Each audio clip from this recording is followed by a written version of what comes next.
को सबै धन सखा पारिदियो। जति पनि सोना चाँदीहरू थिए ती सबै बेचेर हडप गरिदियो। आफ्नो आमा बुवालाई दुःख दिन थाल्यो। गाउँलेले पनि भन्न थाले आफूले ब्राह्मण त यति विद्वान थिए, तिनको पुत्र कसरी त्यस्तो चाण्डाल भयो।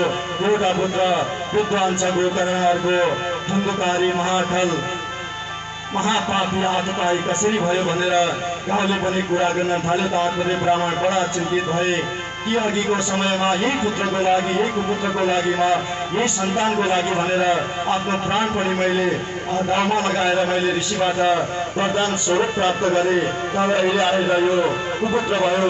बरु यस्तो पुत्र हुनुभन्दा त नभएकै दोष भनेर अब बिग्राउन थाल्यो, अब पश्चाताप गर्न थाल्यो। त्यसैले प्यारे हाम्रो गोमा सत्पुत्र भएपछि यदि सद्भुत पुत्र भयो भने 7 कुल 21 कुल हाम्रा पितृहरूको उद्धार गर्दछ। 21 कुल हाम्रो घरतिर र 21 कुल हाम्रो माउलीपट्टिको कुललाई तारण गर्दछ भने यदि कुपुत्र सन्तान हाम्रो घरमा पैदा भयो र हामीले संस्कार दिन सकेन भने 21 कुल मामा घरको र 21 कुल आफ्नो घरको समस्त पितृहरूको नरकमा बास हुन्छ। र अहिलेको यो जनजीवनमा अनेक किसिमका पीडा यात्राहरू भोग्दछ। आफ्नो त भोग्छ आफ्ना आमा बुवा दाजुभाइ दिदीबहिनी इष्ट मित्र बन्धु बान्धव सबैलाई त्यो दुःख आइपर्छ। तसर्थ संस्कार सम्बन्ध ठुलो कुरा हो। संस्कार हामीले यदि राम्रो दिन सक्यौँ भने आफ्ना नानी बाबुहरूलाई तिनी भविष्यमा गएर हाम्रो सुखको कारण हुनेछ, बुढेसकालको सहारा हुनेछ। मात्र अहिले केही समय परिवेश अनुसार जसरी हामीहरू भन्छौँ छोरालाई ए छोरा पुस्तक पढ, ए छोरा किताब पढ हाम्रो गरेर भन्छौँ, आफू हामी मोबाइलमा लागिरहन्छौँ। अनि छोराहरूलाई भन्छौँ ए छोरा घुम्न नजा, ए बाबु घुम्न जा, घरमा बसेर पुस्तक पढ किताब पढ अध्ययन गरेर भन्छौँ। हामी नै घुम्न जान्छौँ, ए बाबु यो अखाद्य चिजहरूलाई नखाऊ, यो भक्षण गर्ने चिजहरूलाई भक्षण नगर, यो पान गर्ने चिजहरूलाई पान नगर भनेर हामी आफ्ना बाबुलाई भन्छौँ। तर हामी आफै त्यसमा लम्पट भएका हुन्छौँ। नानी बाबुहरूले पनि ती संस्कार सिकेका हुन्छन्। हामी उता मोबाइलमा, हामी उता घुम्न कहाँ गयो सांसारिक जीवनको आनन्दमा हामी विचरण गरिरहेका हुन्छौँ। र हाम्रा सन्तानहरूलाई भन्छौँ कि घरमै बस, तिनीहरू पनि ती संस्कार सिक्छन् कि हामीले जस्तो गऱ्यो त्यही नानी बाबुहरूले पनि गर्छन्। तसर्थ यदि यस्तै संस्कार हामीले दियौँ भने हामी पनि अवश्य बुढेसकालमा जसरी आत्मदेव ब्राह्मण चिन्तित भएका छन्, रोइरहेका छन्, त्यसै गरी हामीले पनि चिन्तित भएर न त प्राणान्त हुन सक्छ, न त हामी जीवन जिउन सक्छौँ।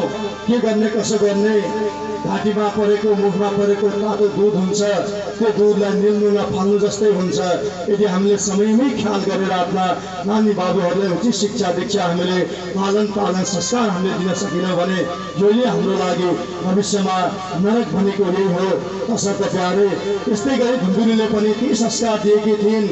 आत्मदेवले धुन्धुकारीलाई ए बाबु यसो गर उसो गर, यो नराम्रो कार्य हो, यो कार्य गर भन्दा पनि धुन्धुलीले खबरदार यो मेरो पुत्र हो, मेरो पुत्र जे गर्छ ठिक गर्छ भनेर धुन्धुली पनि आत्मदेवलाई लल्काथिन्। र आत्मदेव ब्राह्मण बिचरा के गर्थ्यो त्यसको फलस्वरूप अहिले भोग्नु परेको छ।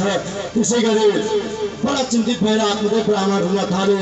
आत्मदेव ब्राह्मण रोएको देखेर त्यहाँ पुग्नुभयो गोकर्ण महाराजले भने कि हे पिताश्री असार खलु संसार दुःख रूपे विमोहकः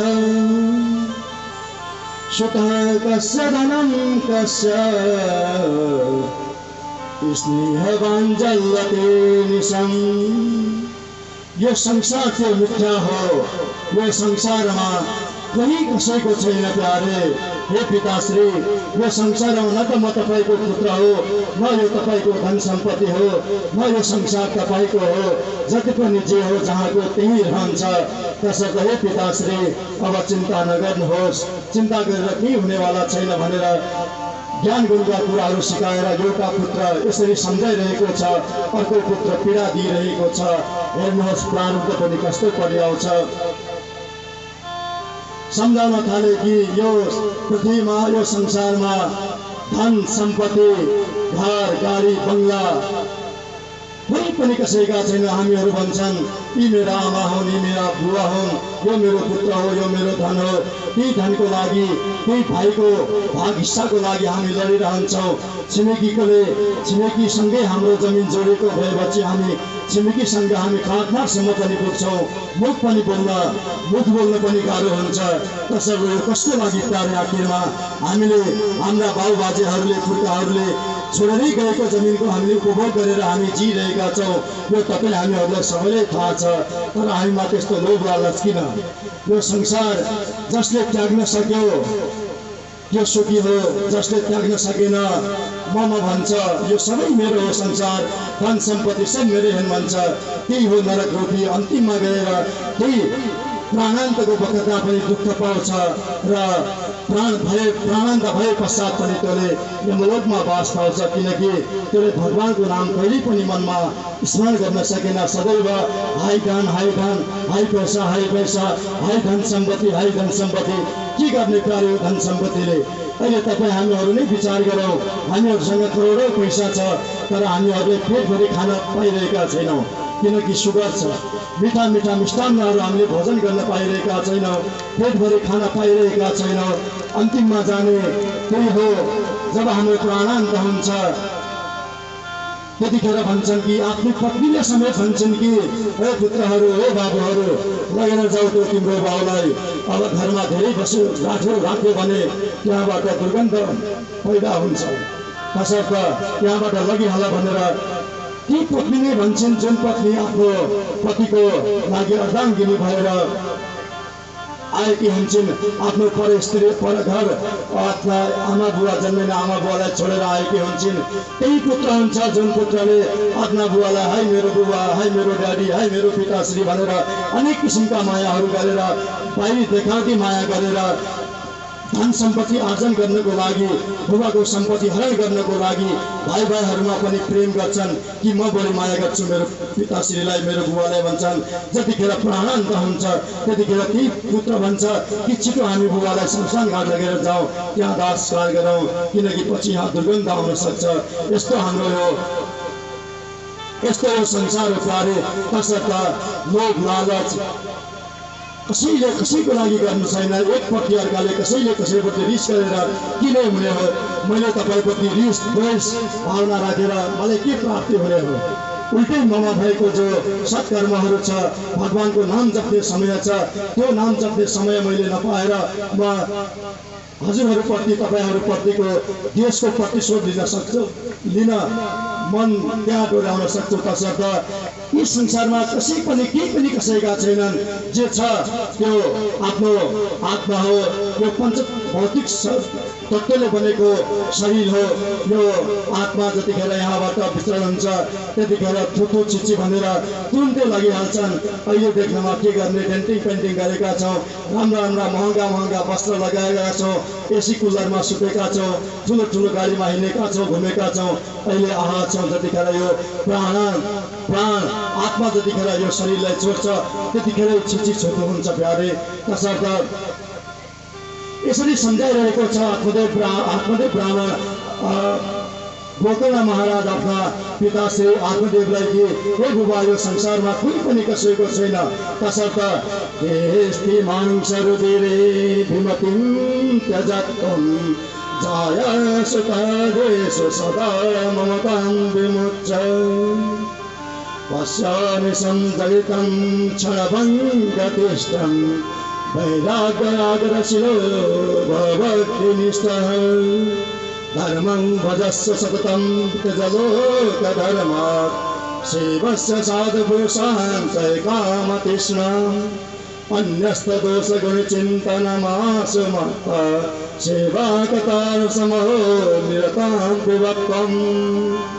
हे पिताश्री, यो संसार क्षणभङ्गुर हो, यो संसारमा केही छैन। तसर्थ तपाईँ यहाँबाट गएर घर त्यागेर आफ्ना सबै बन्धु बान्धव धन सम्पत्ति त्यागेर जङ्गलमा गएर ध्यान गर्नुहोस्। कुनै परमात्मा श्री हरिको ध्यान गर्नुहोस्, जुन परमात्मा श्री हरिको कारणले हामीले यो संसारको भोग गर्न पाइरहेका छौँ। तसर्थ हे पिताश्री, यहाँ चिन्ता गरेर के हुनेवाला छैन भनेर अनेक किसिमका याचनाहरू गरेर अनेक किसिमका ज्ञानहरू दिएर आफ्ना पितालाई जङ्गलतर्फ वानप्रस्थको निमित्त जङ्गलतर्फ ध्यानमा लीन भएर आफ्नो प्राणान्त गराउनको निमित्त आत्मदेव गोकर्ण महाराजले आत्मदेव ब्राह्मणलाई जङ्गलतर्फ पठाउनु भयो। यस्ता पनि पुत्र हुन् त यस्ता पनि पुत्र हुन्, आफ्ना पितालाई सम्झाउन सक्ने, सिकाउन सक्ने, ताकि राम्रो कुरा ज्ञान गुणको कुरा। तसर्थ त्यस पश्चात जब आत्मदेव ब्राह्मण जङ्गलतर्फ गए, गोकर्ण महाराज आत्मज्ञानी थिए। उनी यो सांसारिक मोहमा कहिल्यै पनि फसेनन्। उनी तीर्थयात्रा गर्नको लागि घरबाट निस्के। अब घरमा बसे। धुन्दुली र धुन्दुकारी दुईजना मात्रै बसे। पितरो रपते तेन जननी ताडिता भृशं कोटितं तिष्ठते ब्रूहि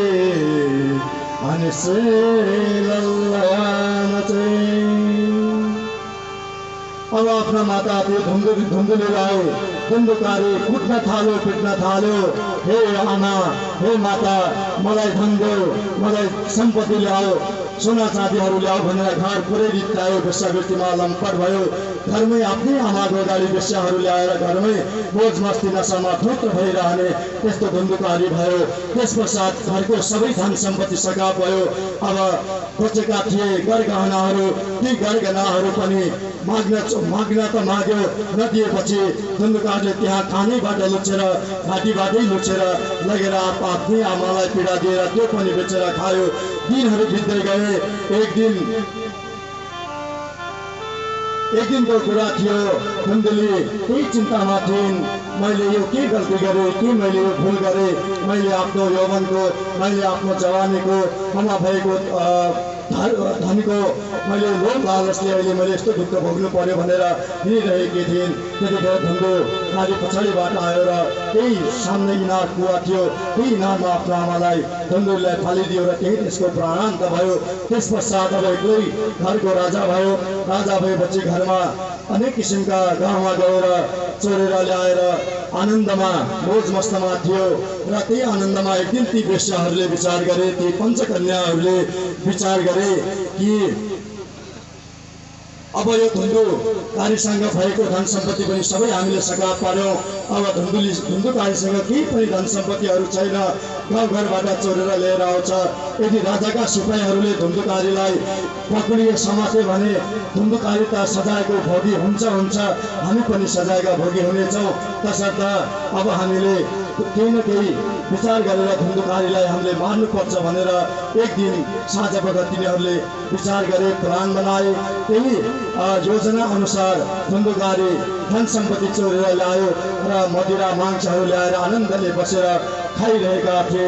त्यतिखेर ती पञ्चकन्याहरूले धुन्दुकारीलाई मान्न प्रयत्न गरे। तप्ताङ्ग समाहुष तन्मुखे विचेक्षुः अग्निज्वालादि दुःखेन व्याकुलो निधनं गतः। तप्ताङ्गारा जलिरहेको अग्निको जो काठ हुन्छ, हाम्रो भाषामा अगुल्डो भन्नान्, तपाईँको भाषामा के भन्नान्? अगुल्डो, आगाले बोलेको अगुल्डो। दुईजना कन्याहरूले, ती स्त्रीहरूले खुट्टा समाते, दुईटाले हात समातेर धुन्दुकारीलाई त्यहीँ पल्टाए जमिनमा। र एउटा वेश्याले त्यहाँ जलिरहेको अग्निबाट एउटा दाउरा ल्याएर ती जलिरहेको अग्निलाई जो मुखमा हालेर बढाएर घाँटीसम्म पुर्याउने गरी तडपाई धुन्दुकारीको त्यही प्राणान्त भयो।